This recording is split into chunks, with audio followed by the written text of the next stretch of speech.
Hey guys, Sneaky Snake here, Brothers in Arms, World of Warships, and today's video we're going to take a look at the Z-52, the Tier 10 German destroyer. I know I told you guys that I would get a Z-52 review and commentary done. It's been quite a while since I did the last one with the Z-46. However, here you go. I hope you enjoy it. And as always, we're going to take a look at the captain skills, the equipment, the consumables, as well as the statistics of the ship, and then we're going to get you some awesome gameplay. So sit back, relax, and enjoy. For the survivability, 23,800 hit points when you mount Survivability Expert gives it a pretty decent amount to work with. It's not the highest for Tier 10, the Habadovsk and the Grozovoy carry more with Survivability Expert, but it's still a pretty decent amount. The Grozovoy, it has 24,400 if you run SE. I don't in my build. And then the gearing with Survivability Expert has 22,900. So for gunboats, it's A-OK, and it will get the job done. It falls right in the middle for the Tier 10 destroyers. The armor, however, 20 millimeters, it does take a lot of AP damage from battleships and cruisers, so that is something to take note of.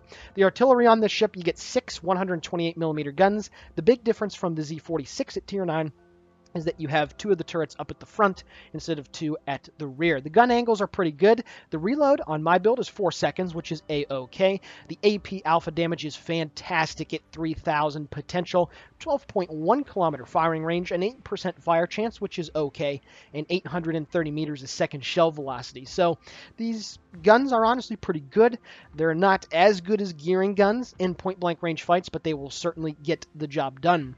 The big thing about this ship, however, is the torpedoes. You have 8 torpedoes and 2 quad launchers, and while they don't have very good alpha damage at 14,400, what you do have is a very nice speed of 69 knots, a very healthy range of 10.5 kilometers, and a reload of 68 seconds with a full torpedo build, and that is the big thing. Being able to throw torpedoes out almost every minute is something to not scoff at. It's very, very nice.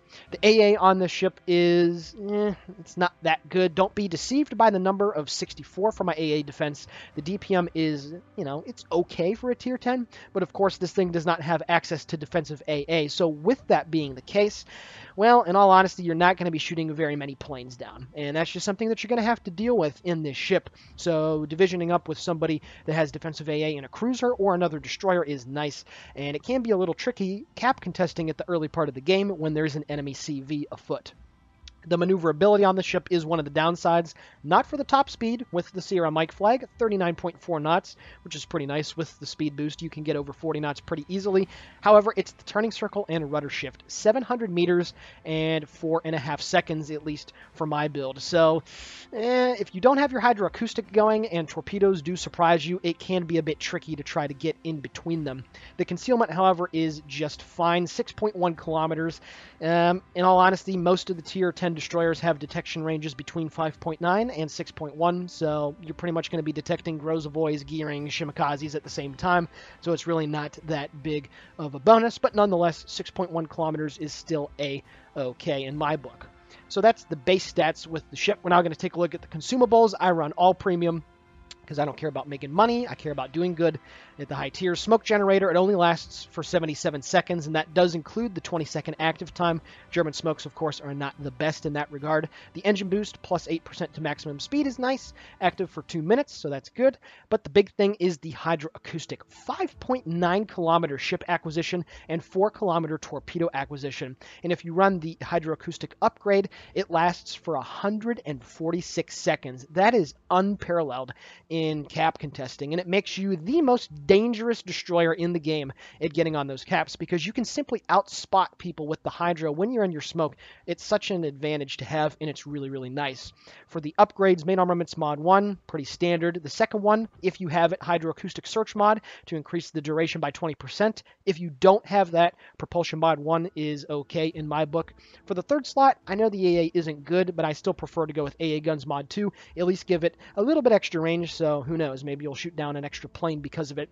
I use propulsion mod 2 because there's times when you need to speed up really quickly in your smoke when you don't have your hydroacoustic active, and I think it's more important than the rudder shift. Concealment systems mod 1 for the 5th slot, which is pretty standard, and then for the last, to get that torpedo build, to get that very healthy 68-second reload on the torpedoes, you're going to go with torpedo tubes modification 3, and I can't stress it enough how important it is. Other things that you could go with, main battery mod 3 isn't a bad choice. It will get that reload below 4 seconds, but I just feel that these torpedoes have such a nice reload that you want to be able to max that out as much as possible. You could also go with Gunfire Control System Mod 2 to get your range to over 13 kilometers, but these aren't Soviet destroyer shells that we're talking about here, so hitting targets at those ranges can be a bit difficult. Taking a look now at the captain skills, priority target is a very nice thing to have. It helps determine if cruisers and battleships are aiming at you. At least you can give a good guess. Preventative maintenance is a must for a tier 1 perk for a destroyer. Adrenaline rush is really nice because when you start taking hit points away, your torpedo reload can actually dip below a minute.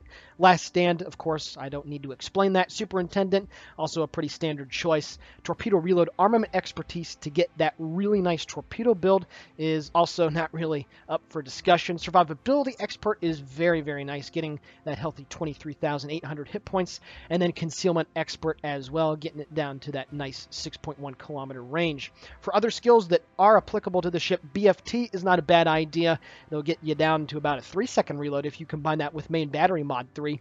Demolition expert, not a bad choice as well if you run the fire flags and then toss this on here. Not bad at all. And then vigilance is not a bad idea as well on the ship when your hydroacoustic is not down to be able to spot those torpedoes a little further away. And then lastly, jack of all trades. I'm a consumables kind of guy. I like getting it back as much as possible. I do run it on a lot of my cruisers. It's not a bad choice for this thing as well. I just don't have the points for it. So, with that being said, that is the Z-52 in a nutshell. It's an amazing torpedo boat, and it is an amazing cap contester. So with that being said, we're now going to take a look at a very nice game that I had in this boat. Alrighty guys, we're now going to get stuck in here to some nice Z-52 gameplay. I'm divisioned up with my buddies from APOC, Professor Cleo and Sterling Archer. They're playing in the Kurfürst and the Utiloi, respectively, the Tier 10 German battleship and Tier 9 Soviet destroyer. And we're playing some domination here on the map Shatter. So, this game that you're going to see is not the highest damaging game that I've had in the ship. I've had more kills in a game than what I had in this one, but when it comes to an objective point of view, this is arguably the cleanest Z-52 game that highlights all of the strengths about the ship and also shows the couple weaknesses that this thing has. And even though it's going to end up as a very heartbreaking loss, it really does showcase what this thing is all about. So what I mentioned in the port multiple times is that this is without question the best cap contesting destroyer in the game. And to be honest with you, the Tier 9 German destroyer, the Z-46, is very good in and of itself. Its detectability range of the hydro against enemy ships is 4.6 kilometers, which to be honest is pretty healthy for hydroacoustic. But having 5.9 on this thing just transforms it into something that is so difficult to deal with if you're not good in destroyers and if you're not good at playing the cap contesting game early on. And honestly, the Z-52 is the only destroyer that at the early game can completely eradicate an enemy DD, assuming that it's not another Z-52, of course, without too much of an issue. And you're going to see that multiple times in this gameplay. And the first ship that is going to succumb to the power of the hydro that the ship has is a Fletcher. So you can see that I'm going into the A cap, and what I'm going to do is go in at a nice angle and have it so that I'm kind of angled away. And what I'm going to do here is as soon as I get into the cap, I am going to smoke up. I have just launched my torpedoes because that is a likely place for an enemy ship to come in from.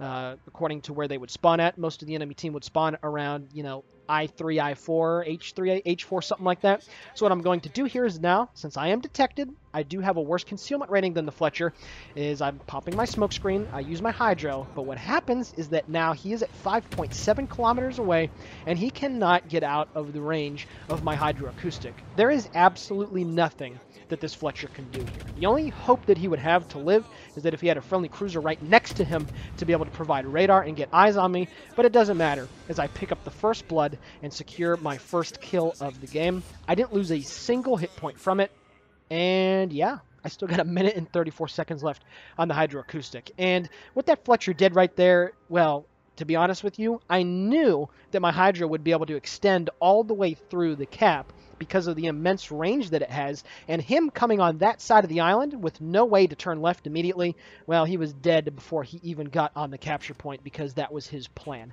And I also spot torpedoes from well off in the distance, so I have no reason to take any of these, and I'm just able to angle right in between some of them. You can also see my buddy Sterling as well. And I'm also helping my team out as well as I pick up the assisted base capture because I'm spotting these torpedoes long before they would have a chance to deal significant damage to my friendlies that are moving up in support of A as well. And if that's not the cleanest example of a hydroacoustic usage, well, then I don't know what is. And that is why this thing is just so powerful, able to eradicate any destroyer at point-blank range. Now, you might be sitting here thinking, well, Sneaky, the Pan-Asian DDs might have changed things a little bit, right? Especially with the Tier 9 and 10, and, well, I guess the Tier 8 as well. They have access to radar. Well, that's all fine and dandy, but that radar is very situational. It's used, in my opinion, for killing low-health destroyers and low-health ships that are relatively close to your team. It's not for extended stays in the cap. And, of course, you're not going to be able to capture a point in 12, 15, or I think 20 seconds is what the Tier 10 has for radar duration. So, great. Your radar lasts for 20 seconds. That's awesome. But then what happens when the radar goes away and my hydroacoustic is still up? So don't let it get blown out of proportion. The Z-52 is still the absolute king of it when it comes to capping. Anyway, I've gone on that horse a little bit too long. We're now going to continue on here and show you what the torpedoes are capable of. Now, the Iowa over here is making a horrible play, and he's putting himself right next to this island. But why it's a bad play is because he's come to a stop, and now he's going to go into reverse. So basically what this means right here is food. You can see that his two friends, the other Iowa and the Mogami, are moving away. And of course, the friendly Fletcher was taken out. So there's nobody over here to protect him. And this is just straight up food for me. Now, I do have to be careful about losing some hit points to his guns. And I do have to treat this with a little bit more care. But even with the mediocre damage on the torpedoes that this thing has, 8 torpedoes will certainly be enough to take care of this Tier 9 American battleship. Now, what I'm trying to do right here, I'm getting a little greedy. I know that I'm going to be able to kill this Iowa that's over here, so I wanted to try and start a fire on the other Iowa that was moving away, but I get spotted for a couple of the salvos. And what that means is now that this Iowa in front of me knows that I'm coming around the corner, so any second now he's going to pop his scout plane, or no, it's a fighter plane. He pops his fighter plane, so he knows I'm coming around the corner. So at this point, hopefully I don't take too much damage, but I'm hedging my bets here. There's no way that he's going to absolutely obliterate me. Then he decides to fire high explosive. Shooting armor piercing into German DDs is absolutely brutal. And also, it looks like he has a secondary build because look at all the secondary shells that are running into the side of my ship. Nonetheless, I'm able to get the dev strike and kill him with 7 torpedoes that slam home into the side. And I pick up a devastating strike, getting my second kill of the game. And I'm up to 72,000 points of damage, as I also shoot down his fighter plane as well. So, yeah. You just shouldn't be running secondary builds on American battleships, and there's no other explanation for it. I was taking a hit from pretty much every 127mm shell that came at me at point-blank range, and yeah, don't do that, guys. Please don't do that. Also, don't shoot HE at German DDs. He could have obliterated me if he would have just been a little bit more patient. That second turret of HE shells that came at me, all 3 of them hit me at the front. If that was AP, well, I'll be honest, I might not be here to tell the tale, especially considering what his rear turret was able to do to me as well.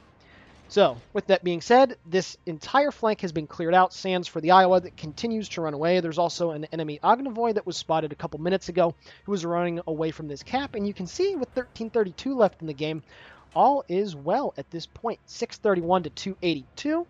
If I were to die right now, this would still be a pretty respectable game thus far. Some torpedoes go right off my bow really quickly there, so I decide to pop my hydroacoustic, and I pick up the second set. As I mentioned in the port, when your hydro is down, having vigilance on isn't a bad idea. I personally feel comfortable enough in my own torpedo dodging abilities to not run vigilance, but if it's something that happens to you quite often, then it's not a bad idea. Now, this enemy Ognavoy does get detected because he got a little bit too close to the friendly Grozavoy, and obviously everybody and their mother is going to be shooting at him. He's at 1,300 hit points. I do set a fire, chunk him down to 1082. One more shell puts him down to 834, and then the next salvo secures my 3rd kill of the game, picking up the frag on that Tier 8 Soviet destroyer. And I got 3 kills, and everything is going A-okay here. You can see that I did go off detection because my range is only 12.1 kilometers, so as soon as the Ognavoy died, the Iowa was out of range, so I immediately go undetected. And like I said earlier, at this point, everything is looking pretty darn good. However, since I am a Z-52, I am not going to continue my push around this part of the jetting part of the island, excuse me, that's out in front of me. And what I'm going to do is go over and sit on the B cap. And like I said, this thing is a cap contester. You need to be able to get to the caps as need be as the game progresses. Also, chasing these enemies around the corner, there's really no reason for it in all honesty, because the enemy team is still stacked up pretty good. And sometimes when you back an enemy team into a corner, they can do some pretty awesome things. You can see that there's a Conqueror, a Gearing, there's a Tirpitz, and a Yamato that are in the C cap as well. There's a Habadovsk, a Moskva, and a couple other cruisers out in front of me. So they still have quite a few ships. And as you can see here, we've just lost 2 in the last 10 to 15 seconds, I believe. So it's not over yet. That's all I'm going to say. And then the Conqueror manages to take care of the Iowa. So we lose 3 ships in about 30 seconds here. And this is exactly when I said, hey, we should not continue the push around. We need to get over to the B cap. You can also see a friendly Atago is in a very, very bad spot right there. He's got 35,000 hit points, but he is going to be Swiss cheese here any second now. Yeah, don't go into the B cap when you're in cruisers. Unless it's at the late game and, you know, you need to get on those caps, it's just a bad idea. British light cruisers are really the only things that should be going anywhere close to the B cap, at least at the early and the mid game. And yeah, he's going to die here really quickly. So the big lead that we had, it was over 400 points, not but a couple minutes ago, is all of a sudden going to turn into a very slim margin here. This Atago is about ready to get blooped any second now. I think it's the Yamato that kills him. And yes, there we go. Close quarters expert. The score is now 594 to 516. So you saw a couple minutes ago, I was like, hey, we shouldn't push around the corner. Things are probably going to get bad here shortly.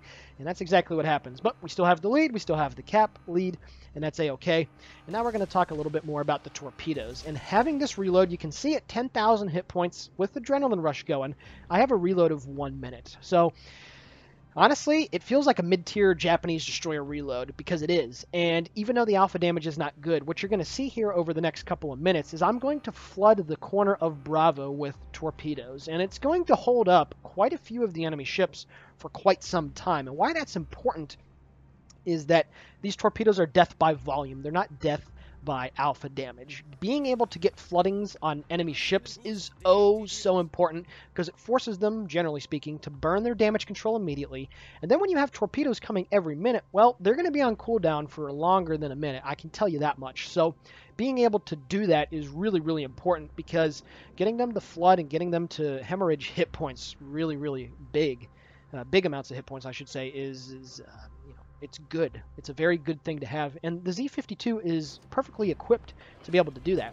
So what I'm going to do here, I'm going to drop my torpedoes here downrange at the Yamato. You see just how quickly that reload was. I didn't have to do that much to get back into position to launch them, and such a short amount of time went by. Going to try to get a cap reset here on the gearing. The enemy team is about to get the base, and there we go. I get 2 defense ribbons to reset the cap. One of quite a few that I'm going to get here over the next couple of minutes.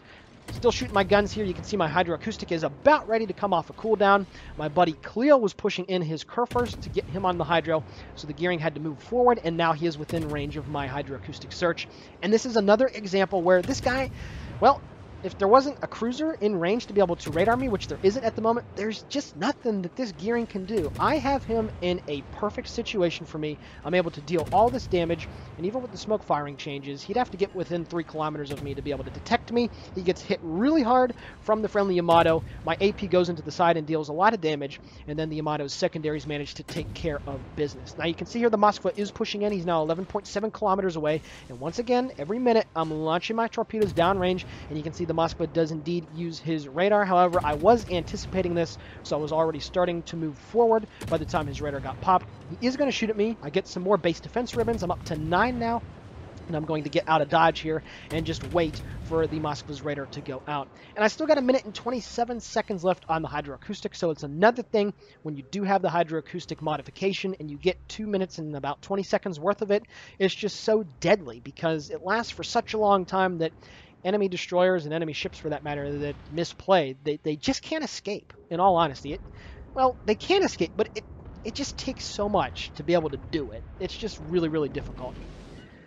There we go. I managed to get a torpedo hit and another base defense ribbon on the Yamato, resetting the cap yet again. And like I've harped on, you can see how I've held the Yamato, the Tirpitz, and to a lesser degree the Moskva up. They just haven't wanted to push through the cap because of the constant barrage of torpedoes. And once again, I know I sound like a dead horse here, or I'm beating a dead horse.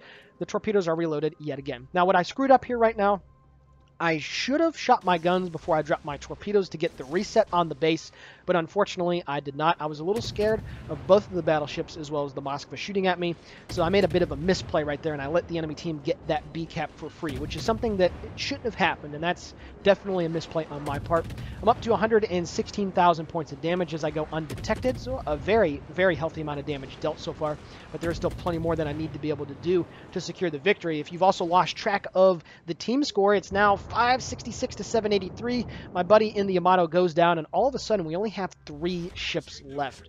And yeah, it's very frustrating when this happens, when you have such a big lead and then on the snap of a finger it just goes awire. So yeah, nothing you can really do about it, but you just got to soldier on and hopefully have as good of a game, as good of a result as you can. Once again, I get another flooding on the Yamato, only hitting them with 1 torpedo at a time, but hey, making him burn his damage control, and that's really good. And actually, he is flooding a little bit. You can see the damage counter is ticking at the top right corner. And like I said, it's that death by volume. He's just unable to repair. He finally does right there. But being able to force damage controls is so important. At this point, I'm getting a little greedy, and I'm trying to get this Moskva to turn into my torpedoes, so hopefully that he will get hit by one. And I waited a little bit so that I'm only going to get shot at him 1 time before I'm able to get behind the island. So I still have 8.4k hit points to work with, which is a decent amount. And you can see here the Moskva is going to turn hard to port here, but it looks like I'm going to land a torpedo right on the bow of the ship, and there we go. I land yet another torpedo. I'm up to 148,000 points of damage, and now at this point of the game, I'm in a very nice position, in all honesty. I only got 44 seconds left until my hydroacoustic comes back, and I do have a smoke screen to work with. So right now, I'm going to pop my smoke screen. It's like I said, it's got 77 seconds total active time, 20 seconds for deployment, and just under a minute for the entire duration. But I am going to get my hydroacoustic back before the smoke screen wears out. So I am cycling my hydroacoustic and smoke really nicely. Now you can see here the AP right into the side of a Khabarovsk, 3.5k. Unfortunately, as I pick up the Confederate, I was not able to see the second salvo, but 2 of them right there did a lot of damage to Khabarovsk, and he's going to get detected here any second now. And you can see I was able to chunk off about 8k hit points, and then my buddy Sterling was able to get the torpedoes in on that guy. So very nice stuff. The Moskva is radaring me. However, all I got to do is wait it out. My hydroacoustic is ready to go, so I'm going to spot the Tirpitz, the Yamato, and you can also see the Mogami gets picked up, and that's something that a Z-46 would not be able to do. And this thing also has really good torpedo angles over the rear of the ship, so I move out just enough to be able to drop all the torpedoes. Unfortunately, one of them does hit the island, but that's a-okay. I'm going to fire a few salvos here of armor piercing right into the side as I know he's on a reload before I move back forward to not take any more hits from him. And there we go. I get a devastating strike and pick up the high caliber, killing off that tier 10 Soviet cruiser. And now I'm going to swing my guns into play to shoot at the Mogami, and I am not detected by him. He is not close enough to me, and he is well within my hydroacoustic range. Now you can see I am peppering him in the side with the armor piercing shot, and the alpha damage is very, very nice. He's at 2,800 hit points. I should be able to get the Kraken here. My smoke screen is running out. I pull back into what's left of it, and I pick up the Kraken Unleashed, killing my 5th ship of the game, going over 200,000 points of damage. And unfortunately, it is all for nothing. There is still 5 enemy ships left. There's no chance at all for me to win this game, and now I'm going to move forward and get out of dodge. I know that the Mogami dropped his torpedoes, but I am a-okay, and I still got another minute and 12 seconds left of the hydro.